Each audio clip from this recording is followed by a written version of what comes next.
Hello friends, नमस्कार। Class 12 chapter 7 alternating current के first session में आप सबका स्वागत है। बच्चों, आज हम शुरू करने जा रहे हैं एक नया चैप्टर जिसका नाम है अल्टरनेटिंग करंट। कैसा current? Alternating current. Alternating current किसको बोलते हैं? What is meant by alternating current? जिसकी डायरेक्शन चेंज होती रहती है। Current whose direction changes continuously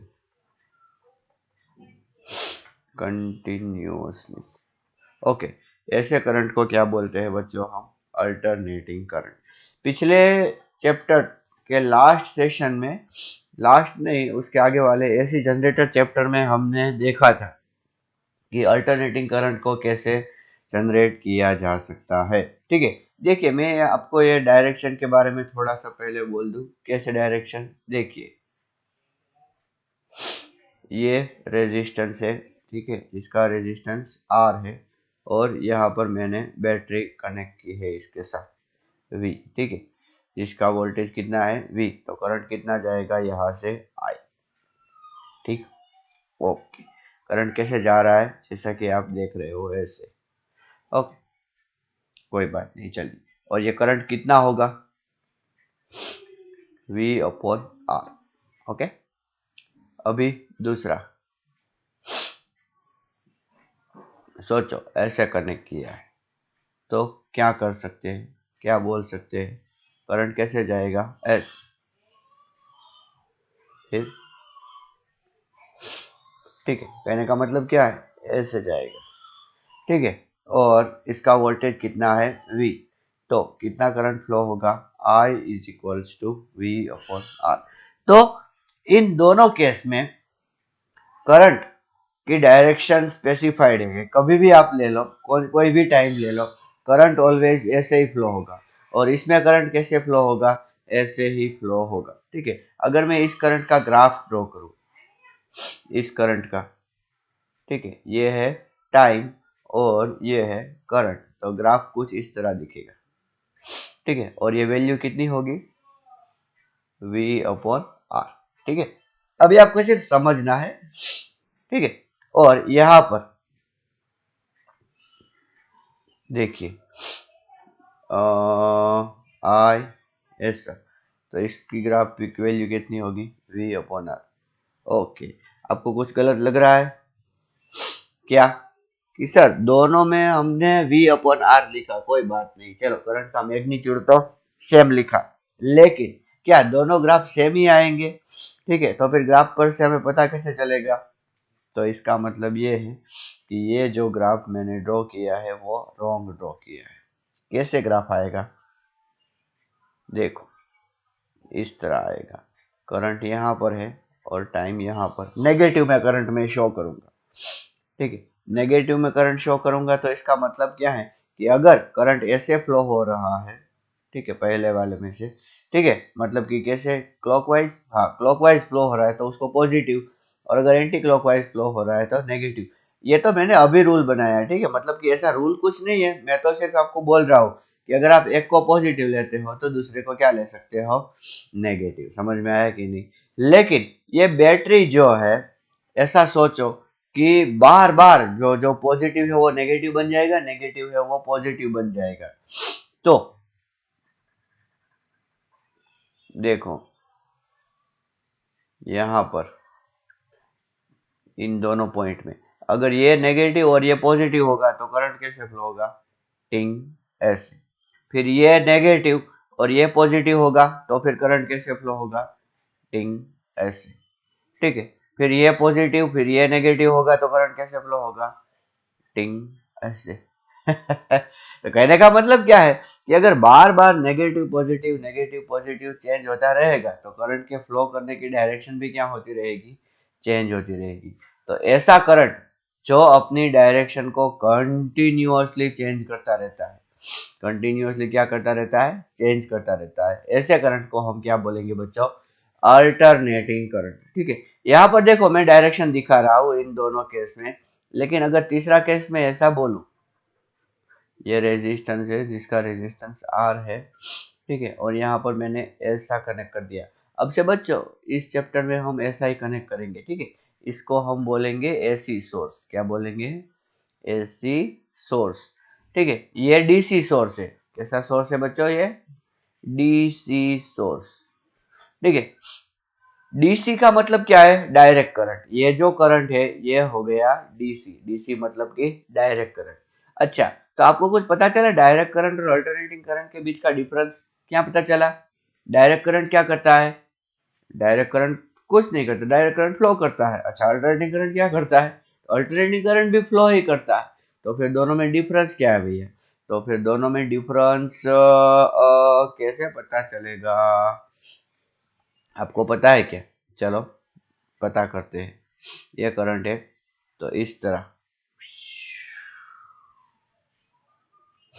ऐसा जो करंट है ना बच्चों, इसको बोलते हैं अल्टरनेटिंग करंट। ग्राफ में कुछ आपको डिफरेंस दिखाई दे रहा है क्या?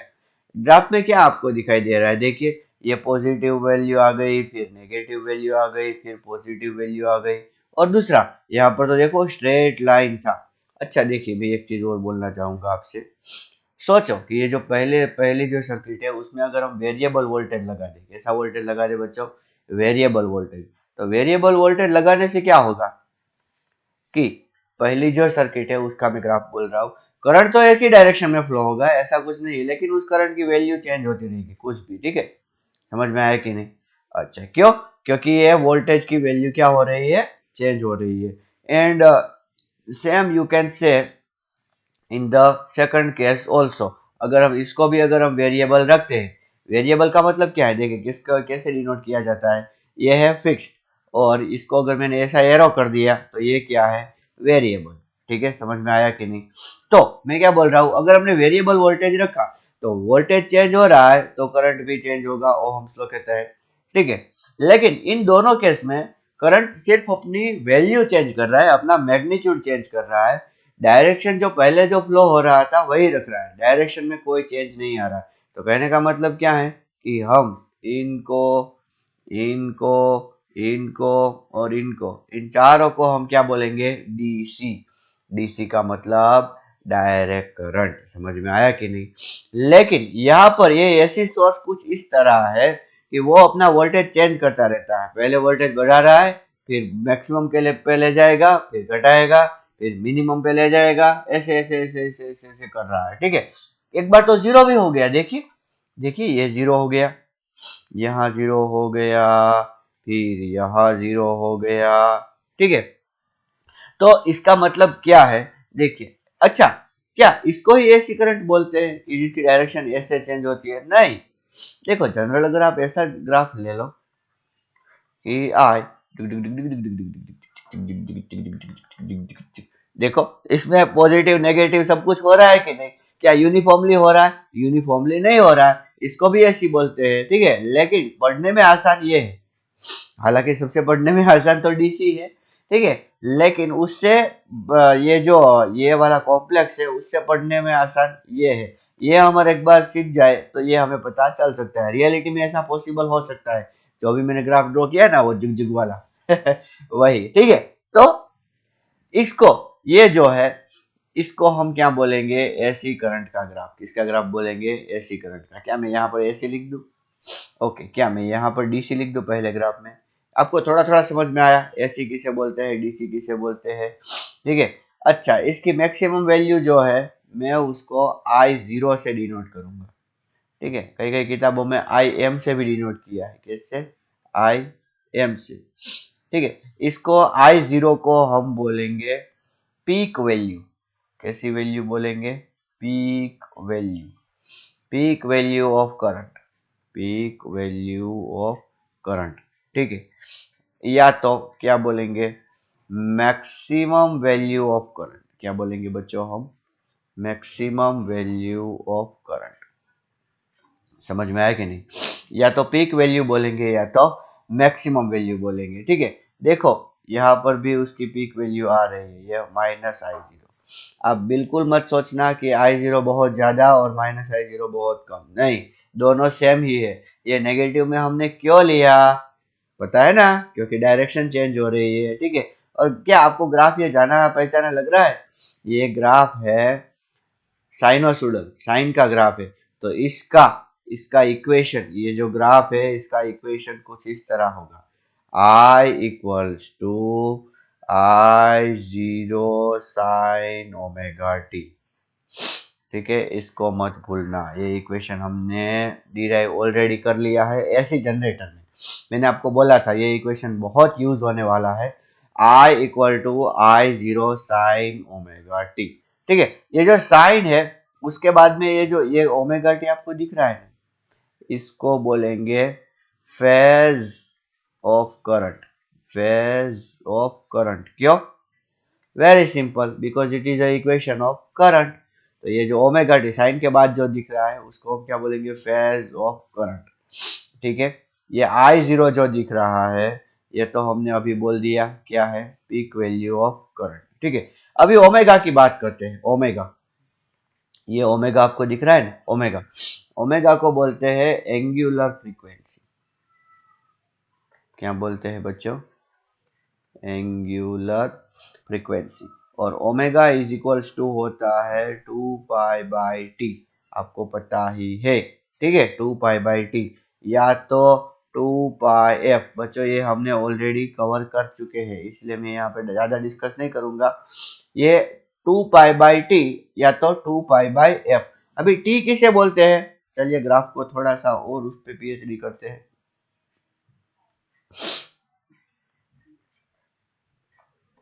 ये t हुआ। देखो, आप कोस का भी ग्राफ ड्रॉ कर सकते हो, इसमें कोई प्रॉब्लम नहीं है। ओके, ऐसा ग्राफ है,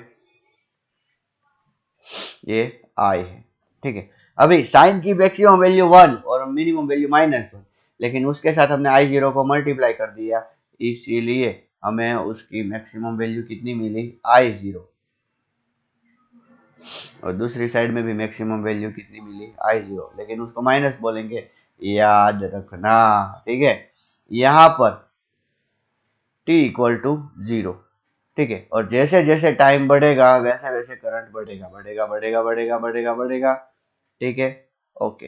पहले तो देखिए ये पूरी एक साइकिल है, पूरी में थोड़ा सा आपको देखो मैं इंडिकेट कर रहा हूँ, इसलिए ये समझने की बात है बच्चों, अच्छी तरीके से समझना। देखिए ये पूरी एक साइकिल है। क्यों इस यहां तक क्यों नहीं साइकिल बोला, यहां तक ही क्यों साइकिल बोला? इसका रीजन है क्योंकि इसके बाद सेम इसके जैसा ही रिपीट होगा ऐसा। ठीक है, इसीलिए समझ में आ रहा है ना? तो देखिए ये हो गई एक साइकिल, ये हो गई दो साइकिल, ये हो गई तीन साइकिल, इस तरह एक साइकिल कंप्लीट करने के जो टाइम है उसको टाइम पीरियड बोलेंगे, जो टी है ना, टी। What is T? बहुत सब इंपॉर्टेंट टर्म है बच्चों, अच्छी तरीके से देखना बच्चों। इसको क्या बोलेंगे? Time period. ठीक है, और 1/t जो होता है उसको क्या बोलते हैं? फ्रीक्वेंसी, जिसको हम क्या बोलते हैं? एफ। एफ का एक दूसरा नाम भी है क्या? Number of cycles completed in 1 second. एक सेकंड में कितनी साइकिल कंप्लीट होती है उसको भी हम क्या बोलेंगे? एफ। ठीक है, ओके, कोई बात नहीं। चलिए, तो ये टाइम कितना हो गया बच्चों? ये टाइम हो गया है t/2। और ये टाइम कितना हो गया? ये हो गया है t/4। ठीक है, और ये कितना हुआ? t/4, ये t/2। देखिए यहाँ से 0 से t/4 तक t/4, t/4 से t/2 तक एक और t/4, मतलब कि ये t/2 है ना, उसको हम 2t/4 भी बोल सकते हैं। अच्छा, तो इसको हम बोलेंगे 3t/4। क्या बोलेंगे? 3t/4। फिर ये जो लास्ट वाला है उसको 4t/4, तो t ही हो गया। ओके, समझ में आया कि नहीं? तो ये हो गई एक साइकिल। देखिए पहले 0 से शुरू किए, फिर कहाँ गए? मैक्सिमम पर, फिर कहाँ गए? 0, और फिर मैक्सिमम पर, और फिर कहाँ गए? 0। ठीक है, तो एक बात आपने नोटिस की, इन 1 साइकिल शुरू का 0 अगर ना गिने तो, अगर ये इसको ना गिने तो